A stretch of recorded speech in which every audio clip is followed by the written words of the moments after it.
Tiga janji Allah kepada kaum Yahudi yang zolimi. Jika kita berbicara tentang orang Yahudi, kita pasti akan teringat Bani Israel, yang memiliki kisah yang sangat terkenal dan disebutkan dalam Al-Quran. Mereka terkenal karena sikap mereka yang menentang dan tidak segan-segan membuat peraturan yang menyimpang dari ajaran Nabi. Apa yang Allah Subhanahu wa Ta'ala janjikan kepada orang Yahudi? Salah satu sikap Yahudi yang paling menonjol adalah meremehkan orang lain. Pernyataan ini tidak dibuat-buat. Al-Quran telah menyebutkan perilaku orang Yahudi sejak zaman dahulu, dan kami tetapkan terhadap Bani Israel dalam kitab itu. Kamu pasti akan berbuat kerusakan di bumi ini 2 kali dan pasti kamu akan menyombongkan diri dengan kesombongan yang besar. Maka apabila datang saat hukuman bagi kejahatan yang pertama dari kedua kejahatan itu, kami datangkan kepadamu hamba-hamba kami yang perkasa, lalu mereka merajalela di kampung-kampung. Dan itulah ketetapan yang pasti terlaksana.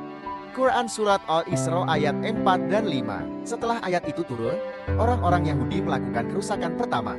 Kemudian, tanpa henti, penghancuran berikutnya menyerang mereka. Pengusiran dan pemusnahan kaum Yahudi dilakukan oleh hamba-hamba Allah, hingga kelompok mereka sempat pecah dan menyebar ke seluruh negara. Hal ini sesuai dengan penjelasan Al-Quran. Dialah yang mengeluarkan orang-orang yang kufur di antara Ahlul Kitab, yaitu Yahudi Bani Nadir, dari kampung halaman mereka pada saat pengusiran yang pertama. Kamu tidak menyangka bahwa mereka akan keluar. Mereka pun yakin bahwa benteng-benteng mereka akan dapat menjaganya dari azab Allah. Maka, azab Allah datang kepada mereka dari arah yang tidak mereka sangka. Dia menanamkan rasa takut di dalam hati mereka, sehingga mereka menghancurkan rumah-rumahnya dengan tangannya sendiri dan tangan orang-orang mukmin. Maka, ambillah pelajaran dari kejadian itu, wahai orang-orang yang mempunyai penglihatan mata hati. Quran Surat Al-Hajj ayat 2. Setelah kehancuran pertama mereka, Allah juga menjanjikan hari kebangkitan untuk orang Yahudi. Ini memberi mereka kesempatan untuk mengalahkan orang-orang yang mengusir mereka. Kemudian janji kedua terpenuhi, yaitu orang Yahudi dapat membalas luka mereka dan menduduki Syam dan Palestina. Hal ini sesuai firman Allah dalam Al-Quran Surat Al-Isra ayat 6 yang artinya, kemudian kami memberikan kepadamu giliran untuk mengalahkan mereka, membantumu dengan harta kekayaan dan anak-anak, dan menjadikanmu kelompok yang lebih besar. Hampir sepenuhnya, Yahudi memengaruhi kekuatan militer dan ekonomi negara-negara barat. Akibatnya, kebanggaan Yahudi terus meningkat hingga saat ini. Kapan janji ketiga Allah akan terjadi? Allah tidak akan mengingkari janjinya.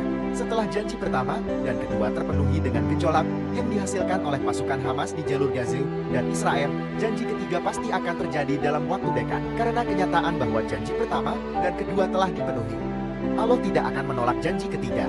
Rakyat Palestina tidak akan lagi mengalami kesulitan. Kejahatan Israel hanya akan mempercepat penghakiman dan kemarahan Allah. Allah Subhanahu wa Ta'ala berfirman, jika berbuat baik, berarti kamu telah berbuat baik untuk dirimu sendiri. Jika kamu berbuat jahat, kerugian dari kejahatan itu kembali kepada dirimu sendiri. Apabila datang saat kerusakan yang kedua, kami bangkitkan musuhmu untuk memuramkan wajahmu, untuk memasuki Masjid Baitul Maqdis, bagaimana memasukinya ketika pertama kali, dan untuk membinasakan apa saja yang mereka kuasai. Quran Surat Al-Isra ayat 7. Ayat tersebut menunjukkan bahwa Allah telah menjamin bahwa orang Yahudi akan hilang dari dunia ini.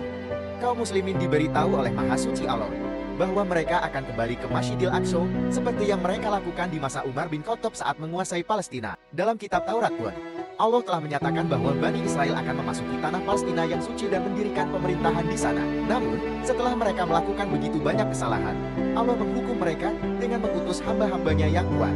Kerajaan mereka akan binasa, diusir, dan dicerai-beraikan setelah itu.